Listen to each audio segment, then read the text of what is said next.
Hey everyone, welcome to This Explainer. Today we're taking Elon Musk's sprawling, multi-hour chat with nickel comets and distilling it down into a highly structured visual journey. We're going to map out his specific and honestly sometimes mind-bending predictions for our future. It's a fascinating look at exactly where technology, economics, and human philosophy all intersect. All right, so here's our roadmap for today. We're going to cover the global town square, the AI and robotics tsunami, what a post-work future looks like, simulators and consciousness, and finally, creating value. Let's get right into it. Okay, part 1, the global town square. So let's start with how we actually communicate right now. Think about this number for a second. 600 million monthly active users. That is a massive scale. But, Musk doesn't just look at this as app traffic or a way to feed us cheap dopamine hits. He literally sees these hundreds of millions of interconnected people as the foundational wiring for a collective human consciousness. It's kind of like how trillions of individual cells all come together to form one sentient human being. It's a pretty wild way to look at a social app, right? But to actually build that collective consciousness, the platform itself has to evolve. Based on the conversation, Musk felt X really needed to step away from what he saw as a heavy, San Francisco-based ideological leaning and pull things back to a centrist balance. The ultimate goal here? To act as a totally impartial town square, one that strictly follows the laws of whatever country it's in without the algorithm putting its thumb on the scale. Add to that, they're pushing automatic translation hard to completely smash global language barriers and heavily shifting the whole data load away from just text right toward real-time AI video comprehension. It's a massive pivot. Which perfectly tees up part 2, the AI and robotics tsunami. And man, this incoming wave brings us right to the doorstep of this concept, the singularity.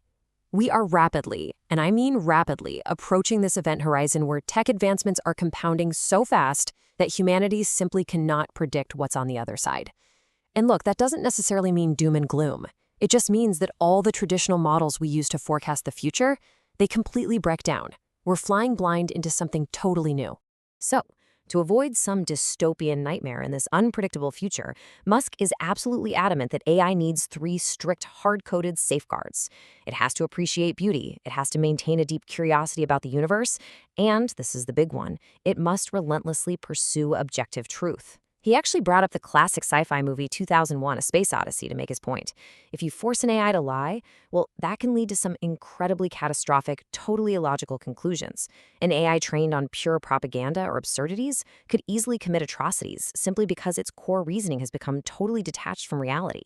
Now, let's talk about the immediate economic fallout from this AI tsunami because it is staggering. Musk is predicting that in just 3 years, maybe even less, honestly, AI is going to ramp up the output of goods and services so dramatically that it's going to outpace the actual growth of our money supply. Just sit with that for a second. Even with governments running these massive deficits, the sheer unimaginable volume of AI-driven productivity is going to trigger massive deflation. It's fundamentally going to rewrite how our economy works and what things actually cost. And that brings us to part 3, a post-work, post-money future. So what actually happens to us when human labor just isn't needed anymore and traditional economics completely fall apart? Well, we aren't just heading for universal basic income, getting just enough cash to barely scrape by. Musk is actually predicting a universal high income. We're talking a scenario where AI and robotics create an absolute incredible abundance of anything you could possibly want. You want it? You got it.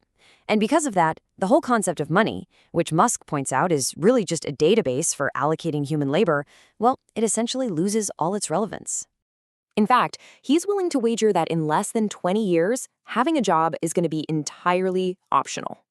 Work is just going to be something you do as a hobby, something for personal fulfillment. Sort of like how today people choose to plant a vegetable garden in their backyard, even though they could easily just buy tomatoes at the grocery store. The machines are literally going to do all the heavy lifting for us.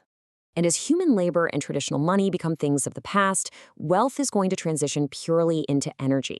This is what moves humanity up the Kardashev scale, which, if you're not familiar, is a way to measure how much of a planet or star's energy a civilization can actually harness. Musk envisions this future where our primary currency is literally just energy, gathered by these massive solar-powered AI satellites out in deep space.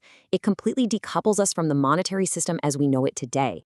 Now, while he was zooming out to this post-money society, he also took a pretty impartial look at the massive inefficiencies in the current U.S. debt system. He pointed out that just applying basic, entry-level corporate accounting practices to the government could stop billions, literally billions, from being lost to fraud.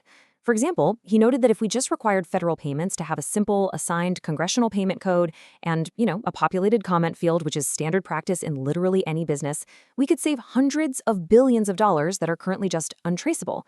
It's kind of wild to think about. All right, let's shift gears to part 4, simulators and consciousness. Okay, let's dive into the really heavy philosophical stuff. What are the actual mathematical odds that our entire reality is just a program simulation? Well, according to Musk, the probability is actually incredibly high. To back this up, he traces the 50-year evolution of video games. I mean, think about it. We started with Pong, right? Literally just 2 white rectangles bouncing a dot back and forth on a screen. But today, we have these massive, photorealistic environments with millions of people playing simultaneously. And now, we're rapidly integrating unscripted AI characters capable of really deep, dynamic dialogue. So if you project that exact trend forward, we are inevitably going to have billions of concurrent simulations that are totally indistinguishable from physical reality. Statistically speaking, what are the odds that we happen to be in base reality right now rather than inside one of those billions of really interesting simulations? But here's the kicker. Whether our reality is a simulation or base reality, Musk argues that humanity's highest purpose stays exactly the same. We have to expand our collective consciousness. He draws a lot of inspiration from The Hitchhiker's Guide to the Galaxy here, pointing out that the hardest part of finding the meaning of life isn't actually getting the answer. It's knowing what questions to ask in the first place. By expanding our population, and by extension our consciousness, it allows us to better understand the true nature of the universe.